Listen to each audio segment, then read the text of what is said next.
quit waiting. Quit waiting for things to get lined up and perfect and all that. It's not going to happen. Like Mhm. you have within you, if you have right now some dream or some goal or some calling or Mhm. purpose, then I can guarantee you, you have within you right now everything you need to make that happen. Even if you don't see it, even if you don't understand it, even if you don't know how that's going to come together, you wouldn't have that if it wasn't for you right now. So just go ahead and start taking little steps toward that, and you'll see things do. They fall in line.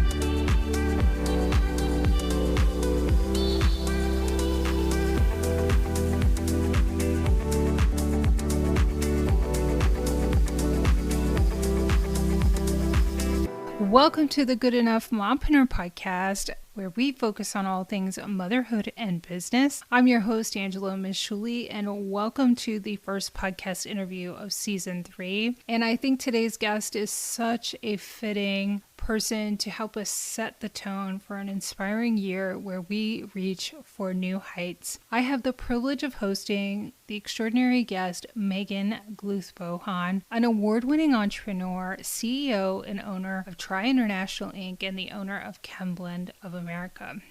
Her story is just a testament to resilience, compassion, and the transformative power of inner work. So join me as Megan shares profound insights on effective and impactful leadership, the importance of intuition in business, and the tenacity and grit developed through real-world adversities. Discover why doing the internal work is as crucial as external strategies, and how granting yourself permission to reach new levels can be a game changer.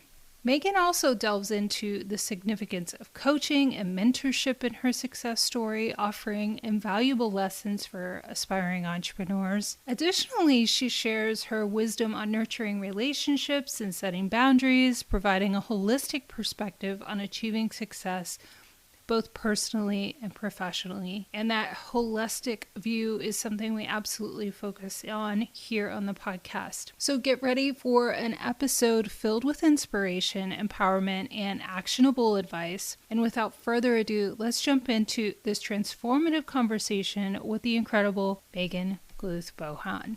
I am so honored to have Megan Gluth-Bohan on the podcast today. I've been looking forward to this conversation so much.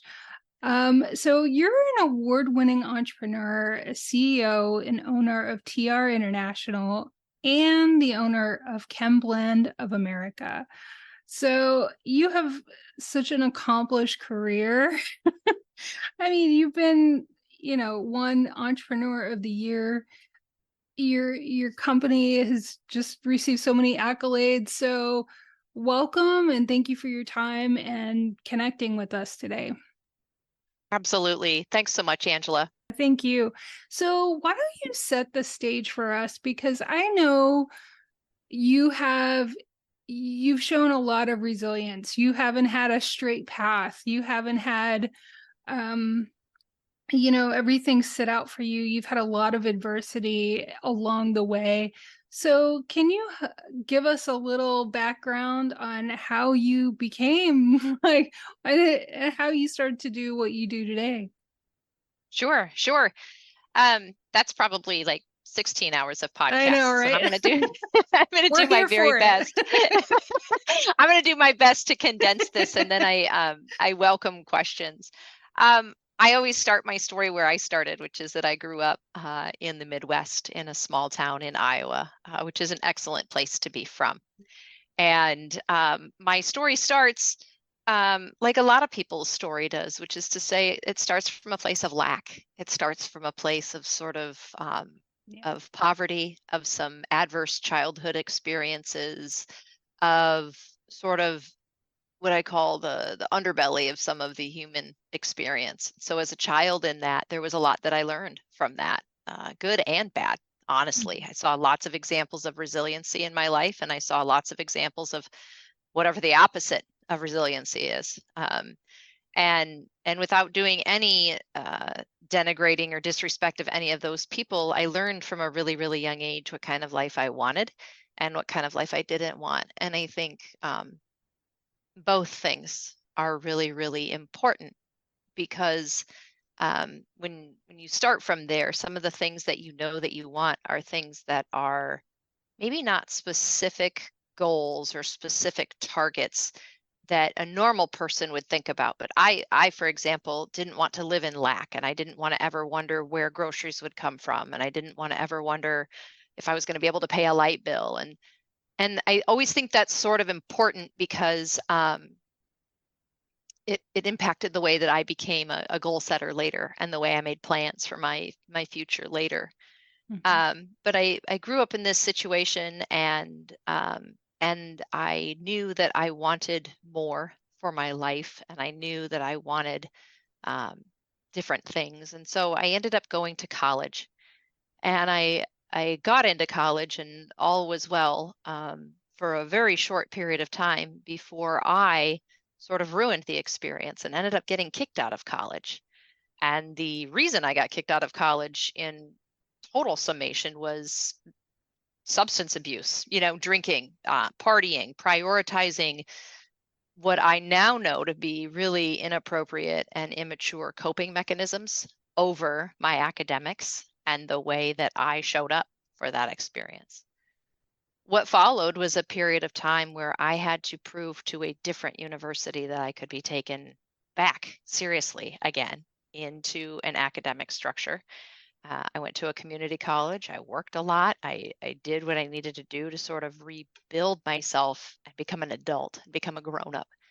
That does not mean that I ceased the use of substances. It does not mean that I began to cope with the experiences of my childhood. It does not mean any of that, but it does mean that I sort of began to figure out what direction I wanted to steer myself in, which was, again, this underlying thought of anything but that. And what's interesting about this, and you'll hear it in the story, is that at first it starts off as anything but that, those other people. And then at some point you have to arrive at the fact that you are embodying the very things that you don't want to be, and the very things that you don't want to be around. So that comes out later too. But I eventually got accepted to a different college. I eventually graduated from that college, and it took me 7 years from start to finish to complete that process. And then I got accepted to law school because I had a degree in history and I didn't want to teach, so I took the LSATs. I mean, that's total honest answer of how I ended up there. And just a short time before law school was going to start, I learned that I didn't have the financial aid package to sustain that and make that happen. And I had no one in my family that was going to be able to help me out. And so a friend of mine's dad co-signed on my law school loans. And in so doing, completely changed the course of my life. And my life today is in part a testament to him and several other people like him. But he's one of those people that I just won't ever forget, that did that for me. And I wouldn't have done that for me based on the state of who I was at that time. I wouldn't, if you brought me then to me now and said co-sign for this girl, I'm not sure I would do it. Like, but he did. Exactly.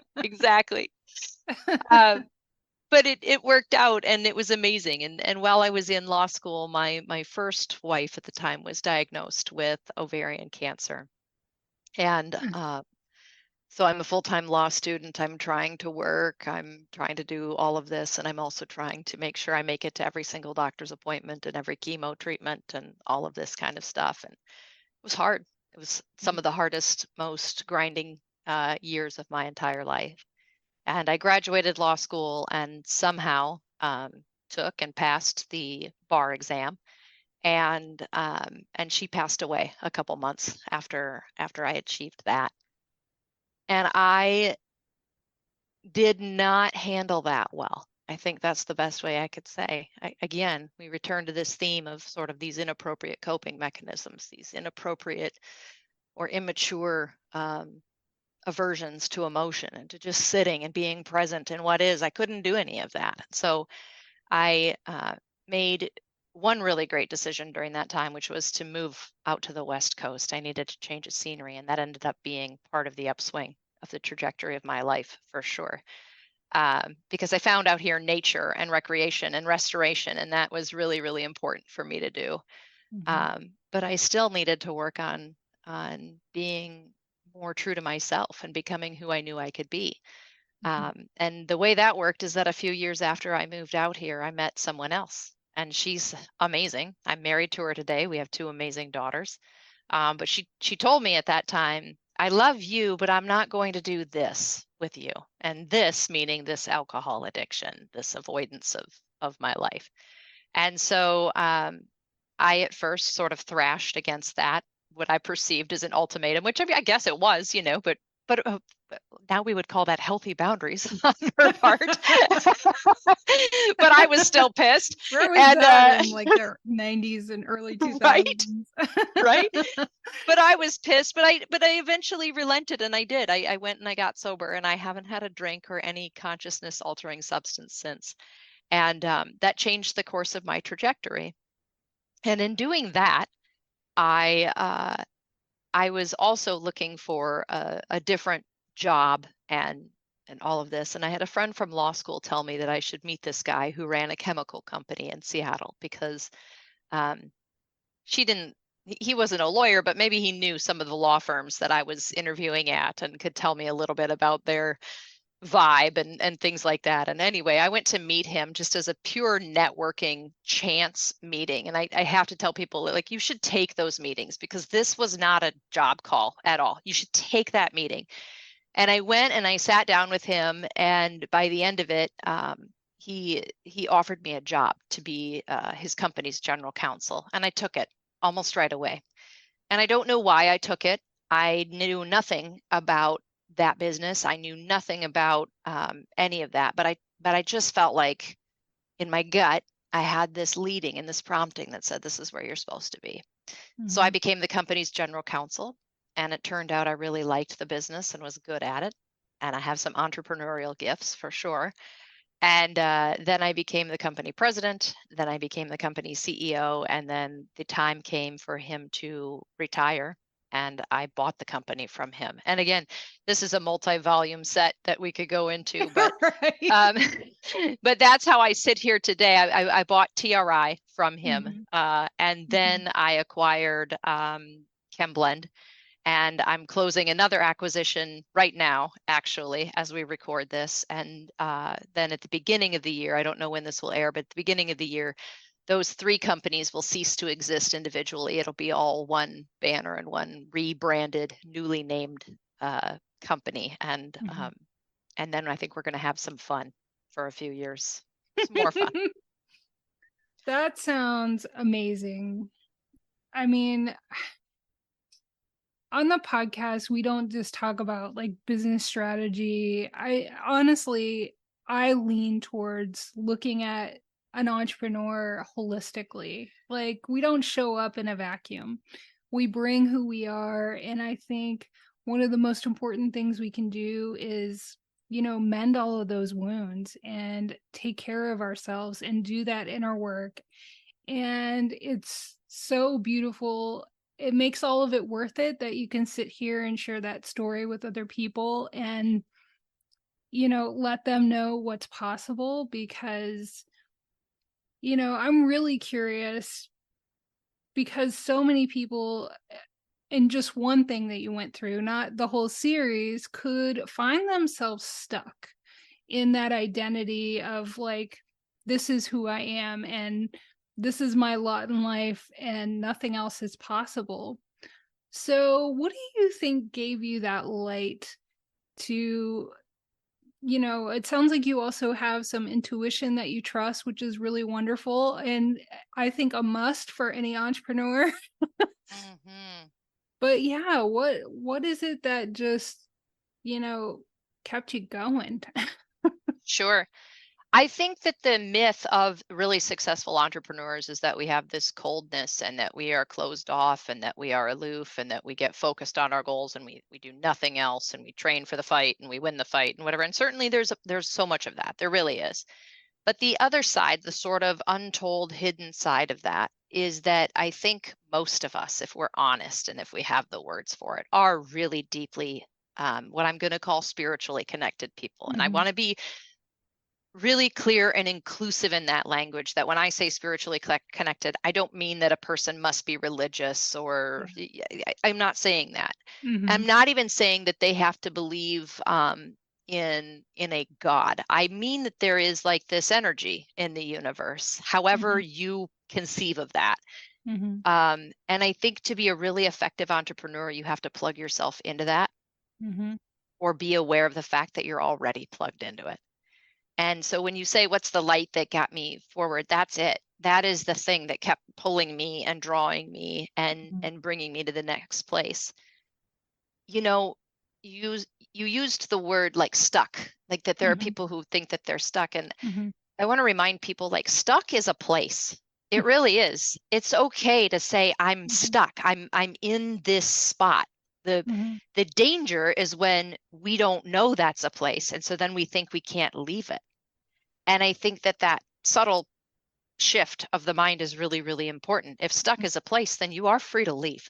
And I think as soon as I sort of had those nudges, and that I do have an intuition. I've had it since I was a very small child. And I'm aware of this light. I'm aware of this presence. I'm aware of this, whatever it is, I'm aware of it. And I feel it pull me forward, and I feel it do those things. And then I follow it. And all the successful entrepreneurs that I've seen do that. We all describe it maybe differently, but we all do that. Because at the end of the day, to be an entrepreneur, to be successful, means that you will be alone in rooms very frequently. And even if there are other people in rooms, you will be alone in that room. And you will be the person that has to make a decision about you or your business or something like that. And there's nobody else that can do that for you. And if you're really, really good and you're really, really keyed in, you can realize that you have access to something.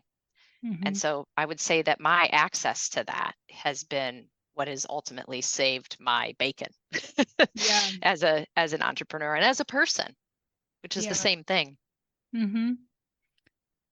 What I find so interesting too, and I think that this was, you were saved from a legal industry that probably wouldn't have you so connected as somebody who's worked in the legal industry for 25 years.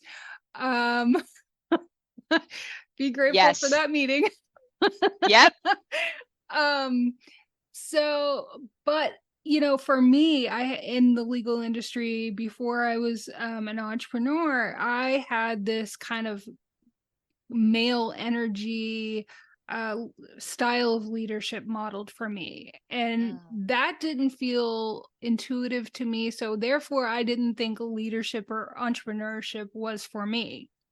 So I find it like really interesting. And I love that you're an example, because I think women don't necessarily find that authentic. I think we're more predisposed to be intuitive, to be empathetic, and so can you talk about how those qualities that you bring to leadership and business, how does that make you stronger? Because there are so many people that feel like that's just not me, that male aggressive kind of leader, and so therefore I'm not going to start that business, or success isn't for me.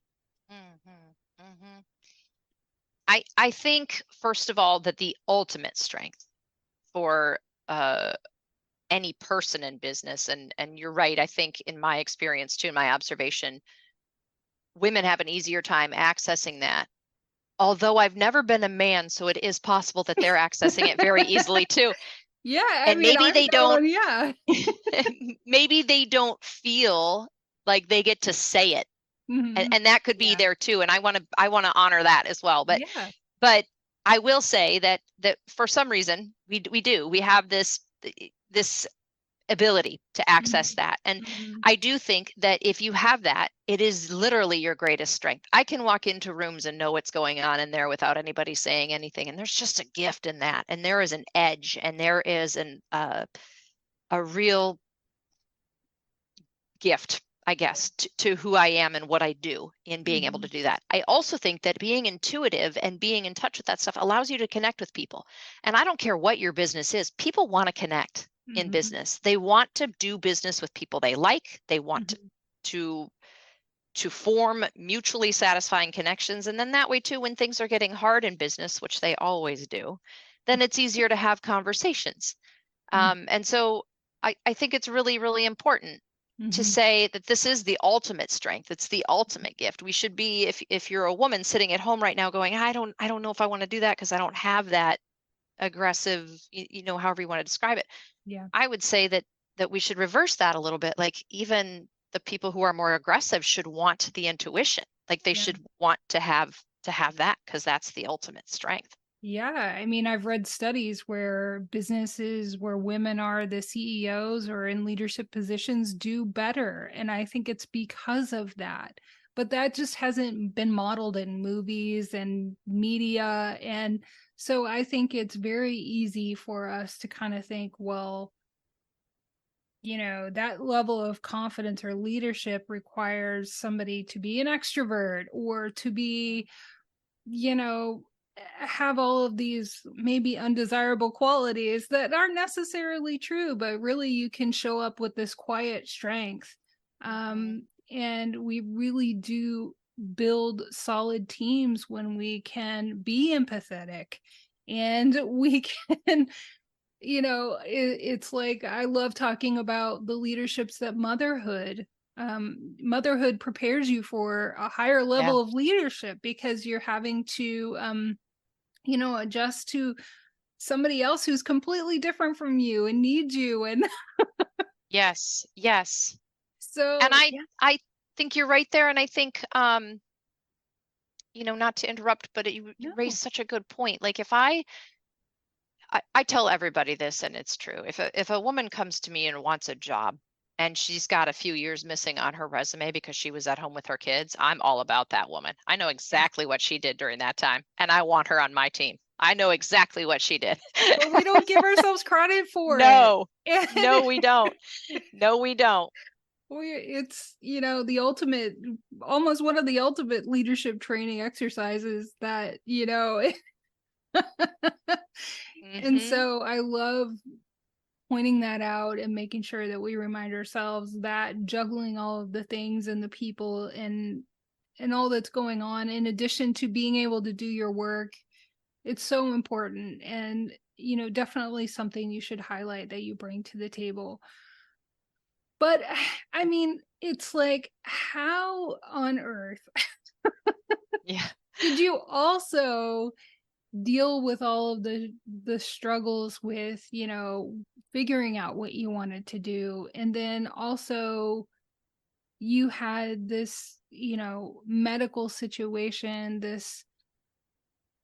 with your wife, and how did that impact you? And how did that shape kind of like what you brought to your leadership too? Because I think that that's so important.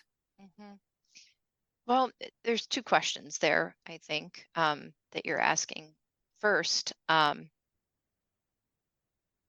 necessity, desperation, and no other choice are three really, really positive motivators. And again, we have this world talking to us through business books and things like that like you can be a successful entrepreneur or a professional or whatever when you make the time to sit and get clear on your goals and da da da da. Listen, all that shit's true. Okay, sorry, like it is, but I think it is okay, and more than okay, to say I'm going to this job every day because I need to pay bills. I cannot afford for this to not happen. I have a terminally ill spouse at home, and I have to make sure that we have health insurance. Like these kinds of things can be motivators. That can be enough. If I had looked at my life in that time and said, okay, as soon as we get through this, I'm going to sit and set proper goals and set up the life that I want, like I wouldn't be where I am today. See, tenacity is done in real world training. Resilience is done in real world training, grit, perseverance, all of that. You talk about all of these qualities that the traditional, typical male entrepreneur stereotype has. Like, all those things are being developed in most women's everyday lives. And in mine, it was no exception. It was just that the training, the pressure, the room was really hot. That's what I'll say. The classroom was really hot. And so don't ever underestimate the power of those desperate moments as being a really effective springboard into your next thing. And a desperate motivation is good enough. Just take it, run with it, do what you got to do right now, because that will serve you later. Then you ask, what does that experience do to me? And I've alluded to the positive. I mean, obviously I became really good at multitasking. I became really, really good at prioritizing. I became very good at being resilient and tenacious and having grit and all of that. That is all true. But the flip side of that is that it devastated me as a human being internally, right? Yeah. And it took some time after that experience for me to realize, like, okay, the outside, I'm getting that put together pretty well. But this internal part, I've avoided that. I'm scared to go there. I don't like being alone in the room with that woman on the inside, because what's happening in there is like, I hid that away, and I don't really want to be there. I'm uncomfortable.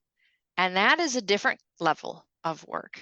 And that is a different kind of tenacity and a different kind of fortitude to go in there, because that is a lonely trip, and it's a dark trip, and it can be a really scary trip. And so that was more important in many ways than what happened on the outside. But both things were absolutely transformative and important for where I sit today. Couldn't be the woman that I am today if I hadn't done those things. I don't think. I that was an education. Yeah. I mean, as somebody who has been through a lot of trauma, and my early childhood story sounds a lot like yours. And I focus, one of the most important things I've ever done is take the initiative to heal my trauma. And that is really hard work. It's ongoing. Girl, preach. Yes, it is. Feeling the feelings is really hard. Yes. But I think that is so important to just witness and let other people know, because I do hear, all that we can't do because of this or that in our lives. And I think it's so important to, take your time, be in that place, because I'm not talking about skipping over, what you have to experience, but you can move on. You don't, like we were talking about, you absolutely don't have to be stuck there. And I just think that that's so important, because we'll talk ourselves out of anything, right? 100%. Yeah. I'm really good. I didn't write that book, but I've read it. Yeah, right? Yeah. We will. And I think too, I think you're so incredibly brave, because you're a gay woman in the business arena. I mean, that has got to be incredibly difficult, and you don't have many, or if any, models for that. So here you are, you could be doing a number of other things, but you're sitting down to talk with me and my audience, to share your experience. And that means so much to me. And I think it's just so important. What would you like to say to anybody who needs that leadership, or who needs that permission to move forward in that space, and because I think a lot of people think that they need that person to extend a hand to show them, that it can be done, and it doesn't matter. Yeah. No, you're right. Listen, I think the first thing, I really sense that stuck place, or that ashamed place, or that bogged down place, whatever it is. I can feel that in other people. I've been there many times, You know what I mean? I'm not sure it's a place you leave once and then you never go back. Yeah. And so I'm always, I have just a heart in this life for people in exactly that spot. Sounds like you do too. Yeah. And what I would say, and this has been the work of my life, I don't have this figured out every day either, but one of the most important things that I am learning, I am in progress of learning always, every day, is that you don't need anybody else to know that you're leaving that spot, to believe that you can leave that spot, to give you permission to leave that spot, to approve of you leaving that spot. F them all is literally like, it is my first piece of advice. And I don't know if you got a bleeper, so I won't curse on your podcast, but I really think that, especially if you come from a trauma background, if you come from, and that can be childhood trauma, that can just be, it can be something that's just hurt you really, and is on you. The belief that we need somebody to tell us we can, or the belief that we need someone's permission or approval or whatever, is such bullshit. And I feel like it comes hand in hand with the trauma itself. So very often too, it comes from the people and the voices that traumatized us, which is just as much devastating, whether those are humans or whether those are systems or, whatever it is that's gotten under your will there. I do think that. But I would say, if you're listening to this podcast right now and even if it's just a tiny little glimmer in you, that you have something more coming for you, then that's all that matters. Yeah. And whatever you do, don't forget that this place that you're in is a place. And that means you can leave it. You're not forced here against your will. There is no such thing, especially when it comes to your mindset, when it comes to your belief in yourself, and even teeny tiny little shreds of belief and glimmers of hope. Like, that's enough. That's enough to get you forward. I have this sort of life motto, that I use when I'm speaking to people and when I'm doing this work. I always say, where you are is the perfect place to start. It's perfect. It's an absolutely perfect spot, Right. because it's where you are. And when you arrive with you and you're there, then you're going to be able to move yourself out of that, even if it's just a teeny tiny little bit at first. That's okay. Yeah. Nobody goes, like, my story isn't a story. I've told it 1,000 times, and I just did it in 7 minutes. But, like, don't think for a minute it was a 7-minute journey from point A to point B where I sit today. Nor will it be a quick little view from where I sit today to where I'm going in 10 years. Like, that's all going to be fraught with all sorts of crap. You're not immune from that. I'm not immune from that. And the people listening to that need to understand there's no sentence in that. So if you're in that spot and you feel just hopeless or worthless or stuck or ashamed or whatever, that's okay. Just own that. Own that. And know that nobody needs to co-sign on this. It's yours. You get to move yourself forward. No, 100%. And I think too, as women, we are so conditioned to be people pleasing, especially when you come from the South, like I did. It is strong. Yes. And, as mothers, we always put ourselves last, not in the middle, not, it is dead last. And so I think we really have to consciously combat that conditioning. And, if you're feeling like you're serving with an empty cup, it's time to put yourself forward and whatever first, and, start doing those things that you're called to do. So how is it that you have, taken care of yourself? What are things that you do on a daily basis to keep you in this good place? Because it is so easy to go backwards. It is. It is. Yeah, for me, the first step to taking care of myself was to get sober. And I am super honest and open about that, because I know that right now there are people listening to this podcast who need to hear that. I don't judge you one bit. If you know that you need to do that, then you probably need to do that, and you should give yourself that gift. I struggled for the first year or so. I wondered how I was going to go to weddings sober, how I was going to go camping sober, how I was going to do anything like that. And now I think to myself, wow, I've built such this rich life that I can't imagine not being fully present for it. And I am in my 40s. I don't know what a hangover in my 40s would feel like, but I'm super glad that I don't, because I don't have a life built for that. So that was the first thing I did. And I, like I said, I'm super honest about that, because I think if that's an area where people struggle, then I think that's the first thing you have to attack, because nothing comes after that, or nothing comes until after that, really. The next thing that I would say is that I am so mindful, and this is something that I'm kind of working on right now, this concept of being back into my body, and my body as a part of me, and a body as this is the vehicle that moves this being around the earth to do the work that I'm here to do. And so I have to take care of it. And I think that if we think about it that way, then it's not just about um, eating right and exercising because somebody told us to do it. I do that because I can sense in my body when I'm taking care of it, and when I'm strengthening it, and when I'm giving it what it needs to do, what it needs to do.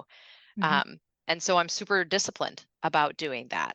Not because somebody told me on an app I have to click every day that I've done this, but because for me, it feels like that's how I care for myself. I feel better when I eat better. I feel better when I get exercise. I'm a person that needs exercise every day. I just do. I feel better when that happens versus when I don't. The other thing that I am really just blessed to have learned, and I continue to work on, and it'll be a lifelong study, is that of meditation. I know people talk about that all the time, and I know that it gets tired and exhausting. But to become a person who all of a sudden knows that you are not your thoughts, you are the observer of your thoughts, you can move yourself into that, is life-changing. It's absolutely life-changing.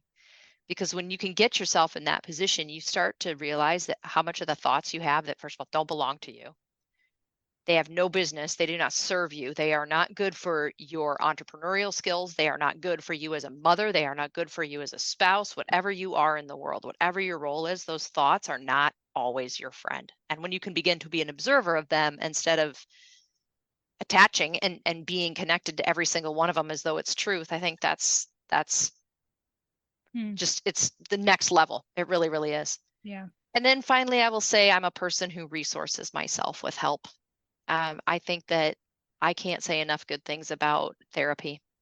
I can't say enough good things about coaching, whatever it is that you do in your life to have somebody who's trusted and doesn't have necessarily skin in your game. Meaning all they want is for your best day. You know what I mean? Your best self, like whatever that is. You find that person and you get that person on your team. Your life will also level up. And I think that's very, very important to be honest about doing that too. Yeah, just to highlight what you said about, I think there are so many misconceptions about meditation, but for me personally too, realizing that you are not your thoughts, and 90%, maybe more than 90% of them are lies that your ego tells you, is so empowering. And the fact, I don't even know where I thought that inner critic came from, but the fact that I had power over that, and I definitely try to teach that and talk about it. It's so important, because the difference between an unconscious life and a conscious life is just completely night and day. It's like It is. suddenly becoming the driver in the driver's seat of your Yes. life. And then too, yeah, I mean, I don't know what this phenomenon is, that maybe it's the proliferation of information on social media or what, but we think we can do it all ourselves. And I think too, as mothers, we tend to think that, and we try to do everything for everybody else, but I cannot second what you said enough, that I don't know if we think too that it's not possible that somebody could be so invested in our well-being or our success, but it's absolutely true. There are people that exist that do care about your success and want to help you propel your life and your business and your goals forward as much as you do. So I think that is Absolutely, 100%. I agree with that for sure. So I would love to hear about how you kind of think too. How has entrepreneurship kind of shaped you as a mother and as a spouse? Because I think I hear this recurring myth that I can't be a good mom and an entrepreneur, and I somehow have to make a trade off, Hmm. Hmm. my relationships and my life. And Yeah. Well, I think, okay, so I struggle with this every day. And I am, first of all, honest about that because I think anybody who gets on your podcast and says they have it all figured out, like that's a red flag for me. Like, right. um, so I think the first thing I am doing right now, this is what's working for me in the moment. Okay. Mhm. And in 2 months, maybe it'll be different.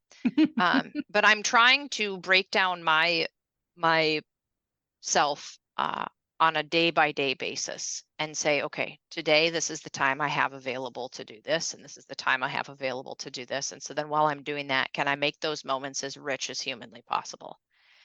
I do run a super large company with global business. I travel a lot. I'm gone a lot. So on a given Tuesday, when I'm on an airplane in a foreign country and I'm not going to see my kids for 4 more days, I need to look at it and say, where am I today? Where are my feet today? And can I do the very best that I can do being a businesswoman in this spot today? Because this is what the role is in front of me today. Mhm.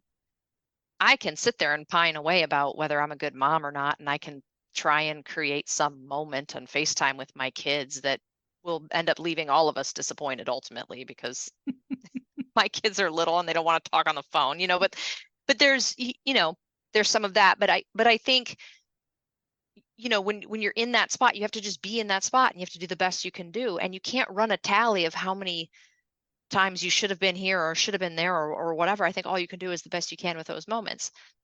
But I will say this, I am one of those mothers that when I am with my children, I am with my children.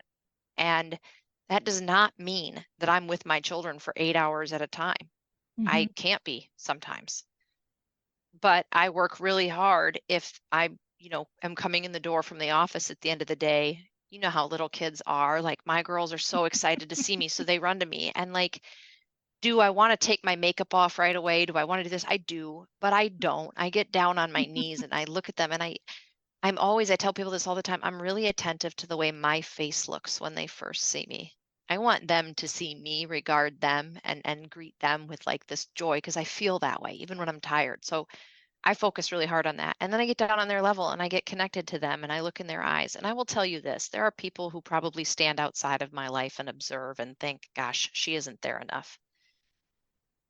But when my kids have a bad dream and I'm home, they come to my side of the bed. We're connected. We have like a bond. We're doing something right. Mhm. And I want all the moms who are wondering about this, like think about the last moment you had with your kids. Like nobody gets to take that away from you. Don't judge that. Like that's the moment right there. Your little girl, your little boy, whatever child is going to look and remember like connecting with you. Mhm. Lean into that and be there for that moment. Mhm. Sometimes in our days we can only have like 5 of those minutes in a day. And then there are other times where you're on a week-long vacation and you can do more, right? But like I just think that this concept of I'm not doing enough on quantity. I haven't balanced it right. I have to have work-life balance. Like, there's no such thing. Like you just kind of hope that when we get to the end of the ride, we feel like we were present for all the places that we rode. Because Mhm. it's also equally important for moms to know that what you're doing as an entrepreneur is also really something. Mhm. Your children one day are going to look at you and they're going to have a story about who you were and what you did for their life in terms of providing for it and what you did to follow your own passions. And they're going to learn how to do theirs by the way that you did yours. And that's a value too. But we have to communicate about that. We really do. And we have to be Absolutely. honest. Yeah, there's this concept called expander parenting where you as a parent are living to your fullest expression, Mm, is yeah. therefore demonstrating it to your children of what's possible. And then therefore you're also nurturing yourself Yeah. and showing up happier, more fulfilled. with more purpose. Yes. And, you know, and I try to highlight that because we're so often, you know, I'll wait until my kids go to college to write the book. I'll, Yeah. you know, Yeah. I'll do when the kids grow up, then I'll, in you just don't have to do that. I think it's all about what you prioritize and like you said, maximizing the time in the moment that you do have. Right. Because even if you were a stay-at-home mom, your kids are not going to want you to be in Yes. their business 24 hours a day, and that grows as they get older. Yes, I'm sure. So mine are 4 and 6 years old. So right now I'm Yeah. pretty cool most of the time. But even they are starting to develop these moments where they're like, I just want to color. Can you let me be? You know? Yes. And then, and then it becomes, Mom, you're so, oh, Yeah. Yeah. I'm like, you're right, I am. It's true. It's true. I Yeah. think it's really important too, though, to look at this. I think that one of the things we don't talk about enough with women in business is that it matters too how our partnerships are at home. We spend so much time tending to how things are going in the business, but Hmm. I tell younger women that I mentor that I have not married yet, you need to be very intentional about who you choose as a partner. You need to be honest about who you are and your level of being driven, and so Yeah. that this person has agency and choice in who Right. they're linking up with too. But also, my wife and I now, I consider her, she is my primary life's like business partner. You know what I mean? Yeah. I can't do me if she's not able to do her. And so we have a very strong desire to have both of us be nourished and enriched, first of all, as human beings individually. Hmm. And then we do place a high priority on the care and maintenance of the relationship between us. But even that fails if we're not both fully self-actualized, I guess. Yeah. So she understands me. I'm a person that does need to create, and I do need to be in my business, and I do need to be doing Right. that. And if I'm not doing that, then we're going to have a terrible marriage because I'm not going to be fulfilled. And the same is true for her. I have to allow the things that she Yeah. needs to happen too, and I have to make that happen. Yeah. And if that means that you as a mom entrepreneur, you can't cover them while they're off doing their thing, then you need to invest in that nanny, or Hmm. you need to do what that takes, because your kids are going to watch that too. And Yeah. I think all of it can happen, and I think all of it can have time. The one area where I probably give something up, and that's okay, is that if you're not my spouse or my children or intimately related in my business in this season of my life, we probably don't hang out much. Yep. There is a Yeah. such thing as a sacrifice there too, right? I just Yeah. That's where I'm at. That's my season of life. Right. And I think that that is the place that you really have to be to protect your time and protect your family. And a lot of people are scared to make that choice Yep. because of the people pleasing and Yes. all the conditioning. And, you really have to get out of that habit of trying to take care of everybody. You're not responsible for everybody. Yep. And, you do have to, in that big equation, if you're thinking I can't start a business and take care of my family and all the people and my relationships, you're right. That's right. That's right. I had a really good mentor though once tell me, she said, "Oh, we said to it was like a brother-in-law or something like that." Hmm. Um, and she said, "Well, we just told him, yeah, I'm sorry, we dropped off the face of the earth for 3 years, but it was at a period of our lives where that's where we needed to do. We just needed to Yeah. circle in tight around our nuclear Yeah. family and these enterprises we were doing." And she's like, "And then we came out of that later and we told them." And I was like, "Wow, that's really like at the time I was like, that's harsh." But I was like, no, like now I look at that and I go, you were just zone focused on what you had bandwidth for in that moment. Good Yeah. for you, you know? Yeah. I read the quote once that you don't owe anybody anything. And it Mhm. really just stopped me in my tracks. And we subconsciously just co sign all of these obligations all of the time. And we don't stop and think about it. So when we started getting really serious about what we put our energy and time into, another life changer, another game changer. I mean, Yep. it's Yep. so important. You've shared so much, so much of your heart and your story. And I mean, I appreciate your time so much. But if there was one thing that you want to resonate with somebody who listened to this conversation and kind of take away with one or a few ideas, what would that be? I would just say that now is a good time. There's somebody that needs to hear that. Like, quit waiting. Quit waiting for things to get lined up and perfect and all that. It's not going to happen. Like, Hmm. you have within you, if you have right now some dream or some goal or some calling or Hmm. purpose, then I can guarantee you, you have within you right now everything you need to make that happen. Even if you don't see it, even if you don't understand it, even if you don't know how that's going to come together, you wouldn't have that if it wasn't for you right now. So just go ahead and start taking little steps toward that, and you'll see things do. They fall in line. I think the magic happens when we start listening to our intuition. Yes, absolutely. Like I Absolutely. started this podcast, I'm like, I don't know what the hell I'm doing, but I'm supposed to do it. And here we are. Yes.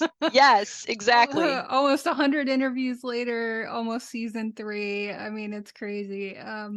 So yeah, Amazing. definitely follow your intuition. It's been Yes. wonderful talking to you. I could talk to you forever. Where can listeners connect with you, be in your orbit? Yes, yes. I have a personal website. It's www.megangluthbohan.com. And I think I'm sure you have show notes or something like that. It would Yes, be yes, there. I'll leave links. Um, Yeah. Go ahead and come there, and Yeah. I invite you to reach out and connect. Awesome. That's wonderful. Thank you so much for taking the time to talk to me and the audience today. I love it so much. Thank you. A huge thank you to Megan for sharing her wisdom and experience with us. I'm going to leave her contact information in the show notes below. Be sure to check it out. I hope you're leaving this episode with a renewed sense of empowerment, insight into intuitive leadership, and a deeper understanding of the importance of doing the internal work. Megan's story of resilience and success serves as a beacon for every aspiring entrepreneur. If you found value in today's conversation, don't forget to subscribe, rate, and leave a review. Share the episode with fellow mompreneurs, leaders, and anyone on their journey to success. Stay tuned for more empowering conversations on the Good Enough Mompreneur Podcast. And until next time, keep thriving, keep believing, and keep being the amazing mompreneur that you are.